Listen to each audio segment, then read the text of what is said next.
Hello नमस्कार everyone. स्वागत है फिर से आपके अपने यूट्यूब चैनल एचएल एकेडमी पे। मैं आपका दोस्त वासुदेव हीरालाल सारस्वत। आज हम बात करेंगे बोटनी के एक टॉपिक जिसका नाम है प्लांट एनाटॉमी। नाम है प्लांट एनाटॉमी। इसको अपने हिंदी में बोलते हैं पादप शारीरिकी। सबसे पहले बात करते हैं हम इसकी डेफिनेशन क्या होती है। ठीक है, तो इसकी डेफिनेशन होती है जो पादप के जो आंतरिक अंग है उनका अध्ययन करना ही क्या है, प्लांट एनाटॉमी। तो हम कहेंगे ब्रांच ऑफ साइंस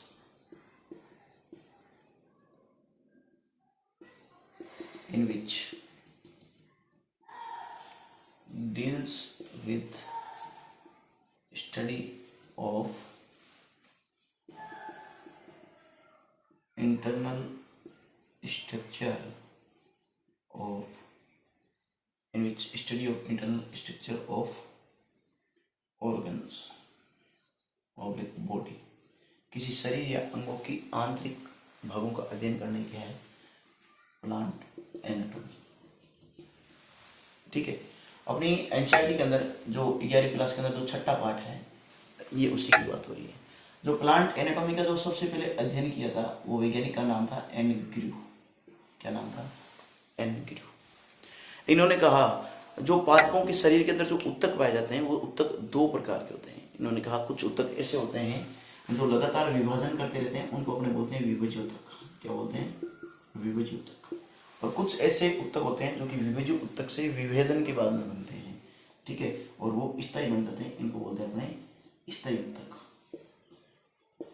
विभज्य उत्तक को इंग्लिश में हम कहते हैं मेरिस्टेम और स्थायी उत्तक को हम कहते हैं परमानेंट। विभज्य उत्तक क्या है? विभज्य उत्तक ऐसे उत्तक है जो कि जिनकी कोशिकाएं लगातार विभाजन करती रहती है। लगातार विभाजन, ऐसे उत्तक जो कि लगातार विभाजन दर्शाए, जिनकी कोशिकाएं लगातार विभाजन को रिप्रेजेंट करें, उसको कहते हैं विभज्य उत्तक। अगर अपने को कोई पूछे भाई विभज्य उत्तक कोशिका के गुण क्या है, तो हम कहेंगे विभज्य उत्तक जो कोशिका है इसके अंदर हम कहेंगे केंद्रक होता है, वो बड़ा होता है। बीच में क्या होता है? केंद्रक होता है। ये केंद्रक हम कहेंगे साइड में बड़ा केंद्रक होता है। इसके अंदर किसी प्रकार की रिक्तिका नहीं पाई जाती। क्या नहीं पाई जाती? रिक्तिका नहीं पाई जाती, क्योंकि इस कोशिका को तो क्या है, हाथों हाथ ही डिवाइड होना है। तो रिक्तिका का काम क्या होता है? भोजन संग्रहण करना, उत्सर्जित पदार्थों को संग्रहित करना। तो भोजन की जरूरत क्या है भाई? हाथों हाथ ही डिवाइड होना है, बड़ी तीव्रता से डिवाइड होना है, उसको विभाजित होना है। तो रिक्तिका की भोजन की आवश्यकता होगी नहीं। जितना भोजन चाहिएगा वो क्या करेगा? प्लांट बॉडी से डायरेक्टली ले लिया जाएगा। ठीक है, इसके बाद हम कहेंगे इसको विभाजन होना है, तो हम कहेंगे क्या? ऊर्जा की बड़ी आवश्यकता होगी। और ऊर्जा कौन देता है? माइटोकॉन्ड्रिया। हम कहेंगे इसके अंदर बड़ी संख्या के अंदर माइटोकॉन्ड्रिया पाए जाएंगे। इसके अंदर जो जीवद्रव्य होगा इसका, वो एक सघन जीवद्रव्य होगा। ठीक है, सघन क्यों होगा? क्योंकि जितने भी कोशिकांग है वो पूर्ण रूप से बन तो पाए नहीं है। क्यों? हाथों हाथ विभाजित होना है, तो कोशिका सोचेगी क्यों मैं इतनी एनर्जी लगाऊं, उन अंगों का निर्माण करूं, क्यों ना मैं हाथों हाथ ही विभाजन होना है तो अंगों को सीधे ही रख लूं। तो इसके अंग है, उन अंगों के जो घटक है वो जीवद्रव्य में पड़े रहते हैं। अंग तो बढ़ नहीं पाते, सारे कोशिकांग इसके अंदर बढ़ नहीं पाते। तो जो कोशिकांग बढ़ नहीं पाते उनके घटक है वो जीवद्रव्य में पड़े रहेंगे, जिससे जीवद्रव्य कैसा हो जाएगा? सघन हो जाएगा। ठीक है, अब हम बात करते हैं भाई जो अपने पास में मेरिस्टेम या विभज्य उत्तक है वो कितने प्रकार का होता है। ठीक है, मेरिस्टेम या विभज्य उत्तक है, ये हम उत्पत्ति के आधार पर अगर देखें तो हम कहते हैं दो प्रकार। पहला प्रकार होता है इसका प्राथमिक विभज्य उत्तक, दूसरा प्रकार होता है आपकी द्वितीयक विभज्य उत्तक। अब प्राथमिक विभज्य उत्तक सीधी सी डेफिनेशन हम ये भी दे सकते हैं कि जब पादप का निर्माण हो रहा है तो उसकी निर्माण की प्राथमिक चरणों के अंदर जो बनता है उस विभज्य उत्तक को अपने प्राथमिक विभज्य उत्तक बोल सकते हैं। ये लंबाई वृद्धिकरण में सहायता करता है। लेकिन द्वितीयक विभज्य उत्तक हम क्या कहेंगे भाई? जैसे प्राथमिक विभज्य उत्तक है उसके विभेदन से क्या बना? स्थायी उत्तक बना। ठीक है, इसके वापिस विभेदन से क्या बनेगा? जरूरत पड़ेगी तो विभज्य उत्तक बनेगा। ठीक है, विभज्य उत्तक ने मान लो ये कौन सा है? प्राथमिक विभज्य उत्तक। ये स्थायी उत्तक बन गया, इसको प्राथमिक स्थायी उत्तक बोल दिया। इससे बन गया द्वितीयक विभज्य उत्तक, और द्वितीयक विभज्य उत्तक के विभेदन से फिर से वापिस बन गया द्वितीयक स्थायी उत्तक। अब हम बात करेंगे जो ये द्वितीयक विभज्य उत्तक है, द्वितीयक स्थायी उत्तक है, इनका हम एक और भी नाम देते हैं। उससे पहले हम बोर्ड को साफ कर लेते हैं।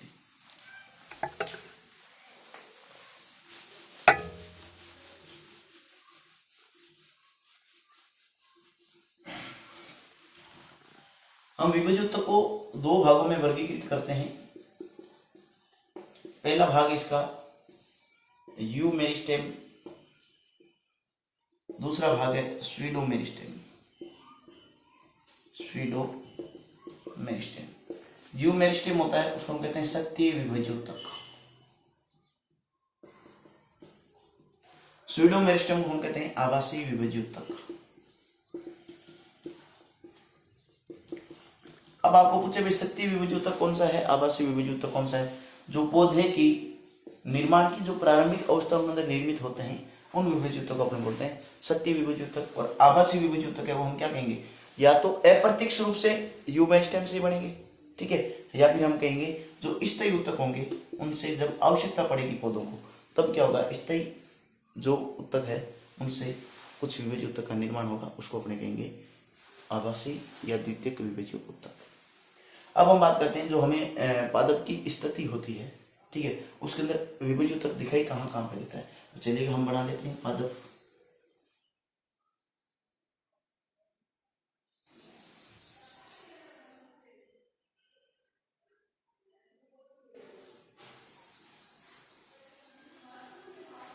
ये माना कि एक पादप है, ठीक है, ये इसका है मूलांकुर,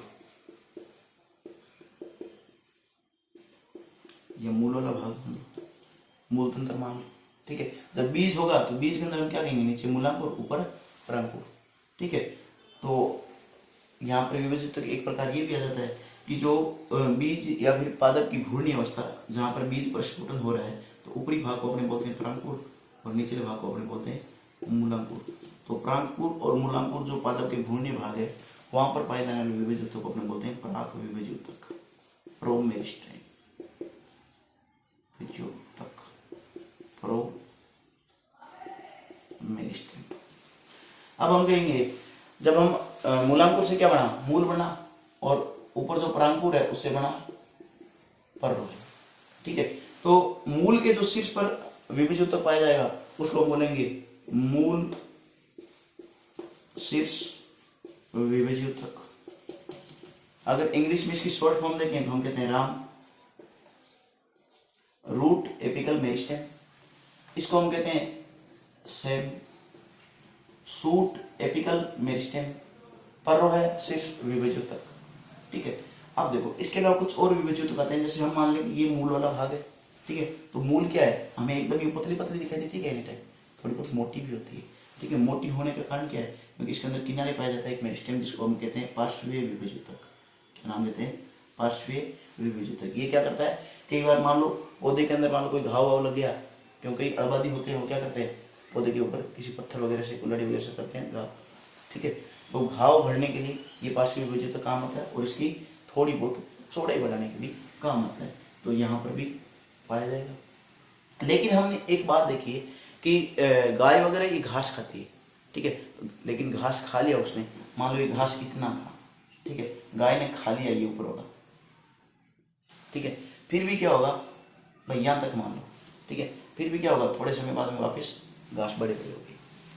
अब क्यों होगी, क्योंकि यहाँ पर जब ये प्रांकुर और मूलांकुर के अंदर हम कहते हैं जो शीर्षस्थ विभज्य ऊतक थे ये आगे की ओर बढ़ रहे थे, तो इस विभज्य ऊतक के कुछ भाग है वो पीछे की ओर रह जाते हैं, ठीक है। वो यहाँ पे कुछ विभज्य ऊतक के भाग यहाँ पीछे छूट जाते हैं, इस विभज्य ऊतक को अपने बोलते हैं अंतर्वेशी विभज्य ऊतक। इंग्लिश में बात करें तो हम इसको कहते हैं इंटरकैलरी मेरिस्टेम, इंटरकैलरी मेरिस्टेम, ठीक है। इसके बाद हम कहेंगे जो विभज्य ऊतक के कुछ भाग है उनसे कुछ कलियों का निर्माण होता है, उनसे कुछ कलिकाओं का निर्माण होता है। इस कलिका को अपने नाम देते हैं ऑक्सिलरी बड, ऑक्सिलरी बड या फिर कक्षस्थ कलिका,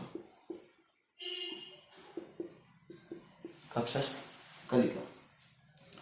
ये पार्श्व विभज्य ऊतक हो गया, ठीक है, और ये आपकी हो गया, ठीक है।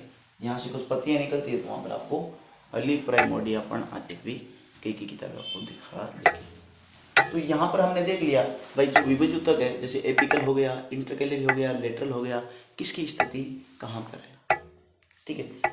एक बार फिर से हम विभज्य ऊतक को रिवाइज करें। हम कहेंगे विभज्य ऊतक वे ऊतक होते हैं जिनकी कोशिकाएं लगातार विभाजित होती रहती है, ठीक है। और इनके अंदर हम कहेंगे भोजन का संग्रहण नहीं होता है क्योंकि इसको हाथों हाथ ही विभाजित होना होता है।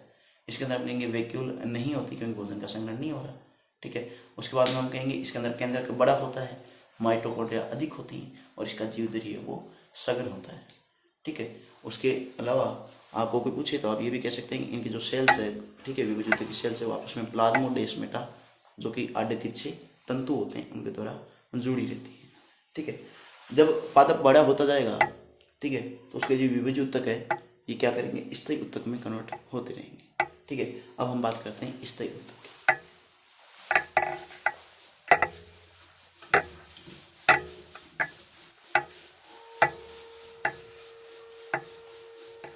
चलिए दोस्तों, स्थायी ऊतक,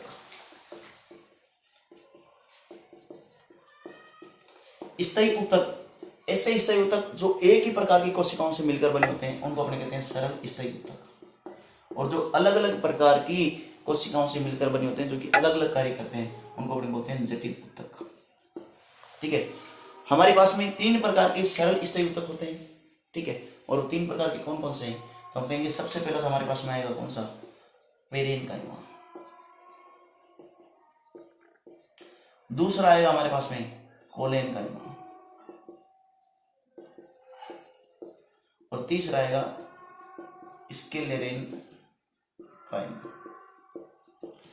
जटिल ऊतक की बात करें तो जटिल ऊतक हमारे पास में 2 आते हैं, एक तो होता है जाइलम और एक आता है फ्लोएम। ये दोनों क्या करते हैं, जाइलम तो करता है जल और खनिज का, और फ्लोएम क्या करता है, भोज्य पदार्थों का संवहन करता है। तो हम इन दोनों को जटिल ऊतक को बोल सकते हैं संवहन ऊतक। ठीक है, ये जो पेरेनकाइमा, कोलेनकाइमा और स्क्लेरेनकाइमा है ये हमारे प्लांट के अलग अलग स्थानों पर पाए जाते हैं। इनका काम अलग अलग होता है, क्या क्या काम होते हैं उनसे पहले हम बात करेंगे हिंदी नामों की। तो हम पेरेनकाइमा को तो बोलते हैं मृदु ऊतक, कोलेनकाइमा को हम बोलते हैं स्थूल ऊतक, स्क्लेरेनकाइमा को हम बोलते हैं दृढ़ोतक यानी एकदम दृढ़ निर्जीव ऊतक। ठीक है, चलिएगा, सबसे पहले हम बात करते हैं पेरेनकाइमा की। पेरेनकाइमा की सबसे पहला पॉइंट तो क्या है कि ये जीवित ऊतक है। कैसे ऊतक है, जीवित ऊतक है। उसके बाद में हम कहेंगे पौधे के जितने भी आवश्यक अंग कौन कौन से पौधे के, जो उसके भाग है, जड़, तना, पत्ती, फल, फूल। ठीक है, तो ये जितने भी अंग होते हैं पौधे के, ठीक है, उन सभी अंगों के मुख्य घटक पेरेनकाइमा होते हैं। इनके मुख्य घटक पेरेनकाइमा होते हैं। ठीक है, इसके बाद में हम कहेंगे कुछ पेरेनकाइमा के अंदर, जिनके अंदर हम कहेंगे क्या पाया जाता है, क्लोरोप्लास्ट पाया जाता है। जिनके अंदर क्लोरोप्लास्ट पाया जाएगा वो हम कहेंगे क्या, प्रकाश संश्लेषण का काम करेंगे। लेकिन कुछ पेरेनकाइमा ऐसे भी होंगे जिनके अंदर क्या होगा, वैक्यूल्स होगी, बड़ी बड़ी वैक्यूल्स होगी। तो वो क्या करेंगे, जो जल के अंदर पौधे हैं उनको वैक्यूल्स के कारण क्या करेंगे, उत्प्लावकता प्रदान करेंगे। ठीक है, तो बायोन से भी देंगे, बायोन से, या फिर हम कहें उत्प्लावकता भी देते हैं। कहाँ पर, जलीय पौधे में। जब हम इनकी संरचना की बात करें तो हम कहते हैं ये होती आइसोडायमेट्रिक, यानी लगभग जितनी होती है सबका जो व्यास है वो समान होता है। इनके बीच में अंतरकोशिकीय पदार्थ पाया जाता है। ये अंतरकोशिकीय पदार्थ है। अंतरकोशिकीय पदार्थ क्यों है, क्योंकि इनके बीच में ICS पाया जा रहा है, अंतरकोशिकीय अवकाश पाया जा रहा है। इन दो कोशिकाओं के बीच में अवकाश है, तो अवकाश को अपने खुला तो छोड़ नहीं सकते। ठीक है, क्योंकि अपने ऊतक की परिभाषा लेते हैं तो अपने क्या कहते हैं, अंतरकोशिकीय पदार्थों सहित कोशिकाओं का ऐसा समूह है जिनकी उत्पत्ति समान हो, कार्य तथा संरचना समान हो भी सकते हैं, नहीं भी, उन्हें हम ऊतक कहते हैं। जब अंतरकोशिकीय पदार्थ नहीं होगा तो हमारी ऊतक की परिभाषा गलत हो जाएगी। ऊतक की परिभाषा गलत होगी तो हम पेरेनकाइमा का अध्ययन क्यों करें भाई। पेरेनकाइमा हम कोई कोशिका थोड़ी बता रहे हैं, हम तो पेरेनकाइमा ऊतक का अध्ययन कर रहे हैं। ठीक है, तो यहाँ पर अंतरकोशिकीय पदार्थ जरूरी है। ठीक है, जहाँ पर अंतरकोशिकीय पदार्थ नहीं होगा वहाँ पर हम क्या कहेंगे, अंतरकोशिकीय अवकाश नहीं होगा, सीधी सी बात है। ठीक है, इसके अंदर हम कहेंगे वैक्यूल्स भी पाई जाती है, कुछ के अंदर हम कहेंगे क्या पाया जाता है, क्लोरोप्लास्ट पाया जाता है। तो वो क्या करेगी, प्रकाश संश्लेषण का भी काम करेगी। इनकी आकृति कैसी होती है, तो हम कहेंगे गोल हो सकती है, अंडाकार हो सकती है, ताराकृति हो सकती है, या बेलनाकार भी हो सकती है। ठीक है, तो ये अपने को 4 पॉइंट याद रखने हैं। जीवित ऊतक है, पौधे के आवश्यक अंगों के मुख्य घटक होते हैं, क्लोरोप्लास्ट हो कईयों के अंदर तो प्रकाश संश्लेषण का काम कर देंगे, और जलीय पौधों में अंदर उत्प्लावता प्रदान करने का भी काम करते हैं। लेकिन इनमें से कुछ पैरेनकाइमेटिक कोशिकाएं ऐसी होती है जो कि क्या करती है, गुब्बारे नुमा फूल कर उसके अंदर कुछ उत्सर्जी पदार्थों, ठीक है, का संग्रहण करने लग जाती है, ठीक है। इसको अपने बोलते हैं आइडियोब्लास्ट। इस प्रकार के पैरेनकाइमा को हम बोलते हैं आइडियोब्लास्ट, ठीक है। वैसे पैरेनकाइमा की बहुत प्रकार है, जैसे इसको हम कोलेनकाइमा बोलते हैं, तो एक इसका प्रकार आता है जिसको अपने बोलते हैं क्लोरेनकाइमा, एरेनकाइमा, ठीक है। तो बहुत प्रकार है, वो अपने नहीं पढ़ेंगे। आइडियोब्लास्ट वगैरह सारे उसके प्रकार। आइडियोब्लास्ट में नहीं पार्टी बता दिया, थोड़ा दिमाग में आ गया, ठीक है। तो अपने को खाली ये इतना ही याद रखना पैरेनकाइमा। अगला हम बात करेंगे इसका कौन सा, हम बात करेंगे कोलेनकाइमा की। देखते हैं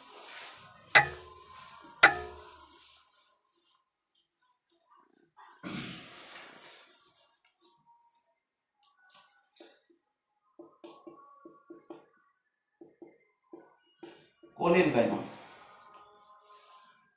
देखो भाई, कोलेनकाइमा भी क्या है, एक तरीके का जीवित ऊतक है। इनकी कोशिका भी गोलाकार, अंडाकार, बहुकोणीय हो सकती है। मुख्यतः हम बहुकोणीय देखते हैं यूं, लेकिन इनकी जो भित्ति होती है, इनकी भित्ति पर क्या होता है, सेलुलोज, हेमिसेलुलोज और पेक्टिन का जमाव होता है।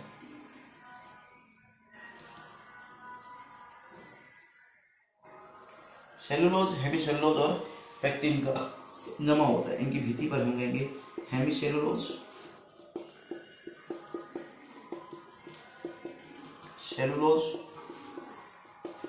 और पेक्टिन का जमा होने के कारण हमें यहाँ पर अंतरकोशिकीय पदार्थों की जरूरत नहीं रहती, क्योंकि वो जो अंतरकोशिका अवकाश है वो हेमिसेलुलोज वगैरह से ही भर गया है।